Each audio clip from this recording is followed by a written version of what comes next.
Greetings and welcome to In Depth. I'm Dike Rostant. We have watched our guest grow from strength to strength in his chosen field, from Junior Calypso Monarch to now. And guess what? According to his 2023 release, if you don't like him, he don't care.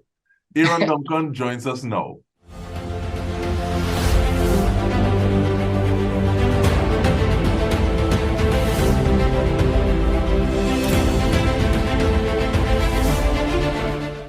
How are you doing, Mr. Duncan? I'm great, man. Thanks for having me. It's definitely our pleasure. And I want to know, it kind of young, or you're kind of young in the game to be looking back still, but looking back now, what are some of those points that really stand out to you thus far in your journey? All the learning experiences that I've gotten is what has standed out for me. I enjoyed my 13, 14 years of being in this industry so far. And I know as a 19-year-old saying, enjoying his 13, 14 years, it sounds crazy. But I really am enjoying every single moment of it. And every experience is a great one. And it has added a lot to my career thus far. And in terms of that learning, and I'm glad you talk about learning, because who are some of the influences that you've had over this 13, 14-year span, be it stylistic, be it people to just say, to have you say, I think I want to get into it. Who are some of those people that you look towards and say, yeah? In Calypso Arena, it was always the Mighty Sparrow. I was also honored to do the collaboration with the Mighty Sparrow this year. That was my third 2023 release. The name of the song was The Legacy. It was also his first ever collaboration, and I am happy to be the one to do that with him. So looking up at Sparrow from since I was very young, at tender age of 6, 7 years old, and now being able to do a collaboration with him, it was a great thing. And I also look up to Marshall Montano in the soca arena, and I hope one day I get to do a collab with him as well. And it seems as though you have individuals, you have icons, legends in the business willing to share that space with you. Yeah. Because there's Lutalo Masimba as well, Brother Resistance, that you would have shared sometime. Like, what do you think it is that has them gravitating to you like that, in the sense that I don't normally do collaborations, or you wouldn't find me as, or like you said with Sparrow, it's his first one. But what is it? What is that connection? What is that energy like to make them say, yes, I'll do it with you? I would like to say what they told me. They always said that they see something in me for the future. They always believed in me to be the future of the art form and stuff like that. And I appreciate that so much, you know? And I also believe that they see me grow up in this industry and never gave up to now, you know? And many came from the same arena as me, junior competitions and stuff, and they are not in it anymore. But I continued pushing, continue bringing content. Even after leaving the Junior Calypso Monarch competitions, I continued making music and building my own craft. Today, I am not only a singer anymore, I am also a writer, producer. I do all my music for myself. I even do the graphic designing, video editing. And this year, I use all of that knowledge that I acquired during the COVID-19 period. I used all of that to do all my music this year. Every single song that was released this year with music videos, everything was written and produced by yours truly. Do you see them as separate? And I ask that because some people say, I am a writer. Some people say, I might write, or somebody might write a song for me, but I really performing on stage or producing or editing. Do you see those things as separate, or how do you view them? Yeah, it is separate, you know, because there are many performers out there who are not writers. They don't know how to write, they don't know how to produce and stuff. So all of them have their separate entity, and all of them serve their separate purpose, you know, because you could have the best written song in the world, but if you don't have a beat towards it for people to listen to and for people to feel a vibe off of, it's just words that you put together. So you need the music. And sometimes after you have the writing and the production, you need a video for people to visualize the concept that you are trying to put in words. So each thing has its purpose. So they are separate entities, yeah. and we keep on looking at the fact that we literally see you grow teeth in the business because I remember there was a point in time and so look and just being that young and where you are now and already putting in so much time, so much work. How do you think you've changed the most? I think my content, the music I put out has been developing, with me. As I grow, I develop with the music and stuff like that. I also think that I've changed in the way that I have viewed the entire music art form, the industry. It's not only about me, it's about everyone. This soca industry, calypso industry, whatever we want to call it, we have to come together to take this to the world stage, to take this globally. And I wouldn't be able to do it alone. I need my brothers and sisters in the art form to come together for us to do it as one entity. And I think over the years, that's something that I learned, that it's not only that Aaron Duncan has to do this, it's all of us, even the news reporters, even the newspapers, all of these things. We need to do our best to bring calypso, soca, our culture, Trinidad and Tobago, to the world. And I like the fact that you talk about that growth and understanding the business a little differently or having a different appreciation for it. And in terms of your growth, naturally, your topics, your content, your choreography in your videos even would grow with you as an artist as you evolve and as a person. But do you find people allowing you to grow, or people just they just have in their mind that young man singing Sunday it's it? Yeah. It's a mixture of both. There's a lot of people out there who held on to what they knew. I still hear about Sunday Wasted to this day. And that is a great thing, to always have that memory inside. But people have to allow you to grow and stuff like that. There was a time that I did a song by the name of Double Trouble 2021 during the COVID season. And it was the first time they see me doing this whole party vibes with like people dancing and good energy and stuff. And people are like crazy. How we want to be doing this and stuff like that, So, but all of that is part of growth and finding yourself in the industry, because I can't say that I've found myself. I'm only 19, right? I need to continue growing and to continue doing things to find where I am, where is my space in the art form, That's why I started producing my own music, doing all these things, to find my song, And I think this year was my first year of actually going full-fledged with that. I released 6 projects this year. It's the most projects I've ever released. I also produced songs for many artists this year. The likes of College Boy Jesse, Talperi, Swaki, Jadel, Dev, Terry Lyons, Saki, to name a few.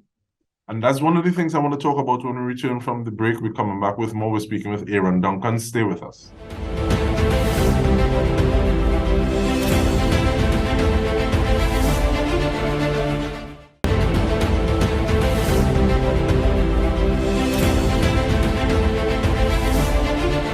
Welcome back. We are speaking with Aaron Duncan, and we're looking at the growth of him as an individual, both personally and in the business. And I like the fact that you're talking about producing for other artists as well, and almost working to find your sound, find out who you are.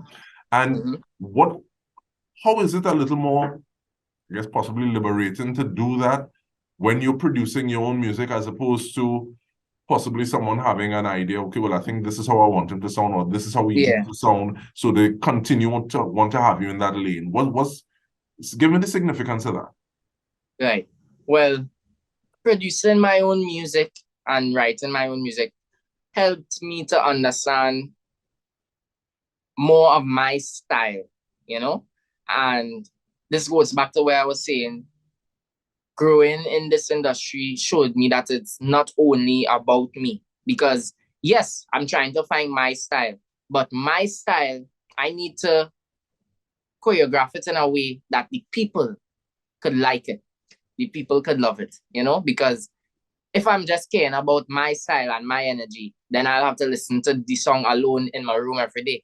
No, I want the people to love it. I want the people out there to stream the music, to just enjoy the music that I put out. This year, I've got the most streams on my music in a long time, especially with the Sparrow song with Legacy. And I really appreciate that the people are loving what I contribute to them, because I sat down and I studied what I could do that I'm comfortable with, that people could also enjoy as well.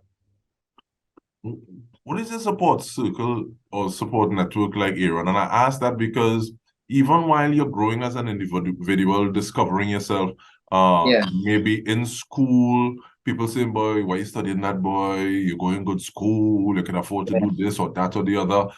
Even to say, okay, well, yes, you're going good school, so these are some of the things you may want to study to help you take your craft to the next level. And to family, people who you are around all the time, what is that like for you? My support system is my parents. You know, from the beginning. From the beginning, when my mom saw the talent in me in preschool and she said she's going to put me in competitions, from then, it was my mom and my dad has been supporting me from day one, and it is still like that to this day, you know. And we have grown together. We have created this brand that you know today as Aaron Duncan, furthering it into the AD entertainment. And we will be going like that for as long as I know. Okay.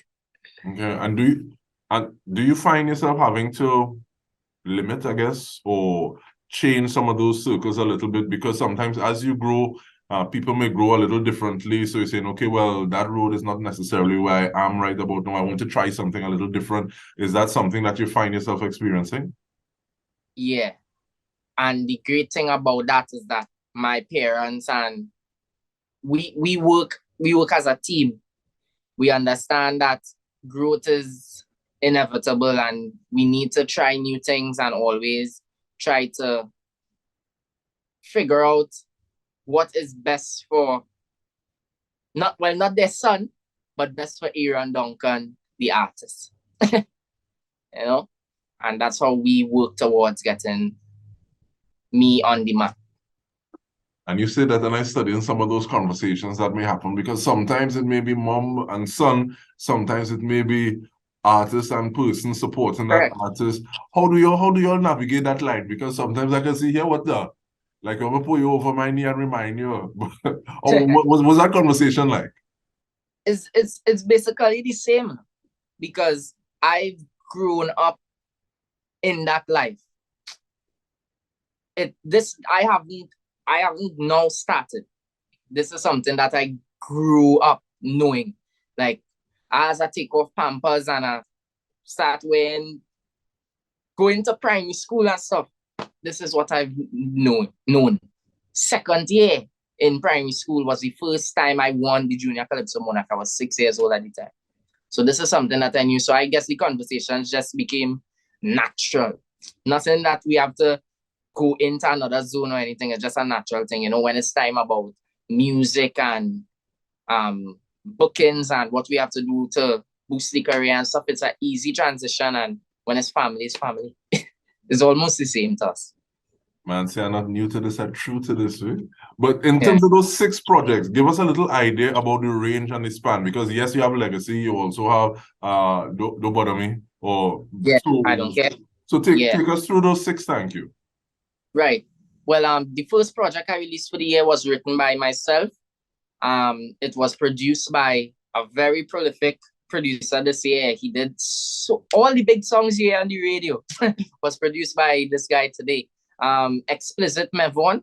He produced Forever, right? I wrote the song. The second project I gave to you all was Freeze, which was produced by another prolific producer who produced many big hits for soca, Advocate Productions. Yeah. And then after those 2 projects, I went on to do my personal projects this year, which was, the first one was Legacy, which featured myself and the Mighty Sparrow. And it was this project was a great project for me. It was a legendary project. It could go down as the greatest project that I have done thus far. You know, just getting that okay and that confirmation from the Mighty Sparrow, yes, I would love to do a collaboration with you, Aaron. And that whole process of getting him recorded up in New York and me so in love with this project, I took myself and go to New York just to do the music video that many people love today. It was just a great experience to do that song with the Mighty Sparrow, and I never regret it up to this day.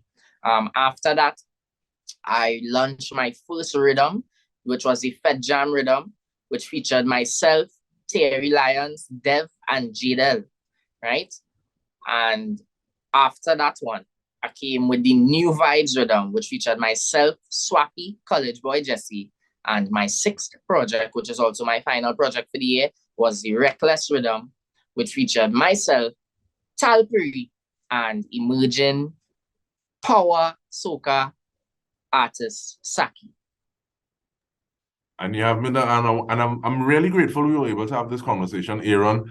I'm feeling a little old because I'm talking to Aaron Duncan goes in mustache and all kind of thing. But at the same time, we're grateful. We're really grateful and looking and seeing your progress and the hope that it has in terms of giving us to what we can expect out of Trinidad and Tobago. And we want to thank you for that. And on behalf of the TTT News team, we want to thank you for tuning into In Depth with me, Dike Rostant. And thank you so much for joining us.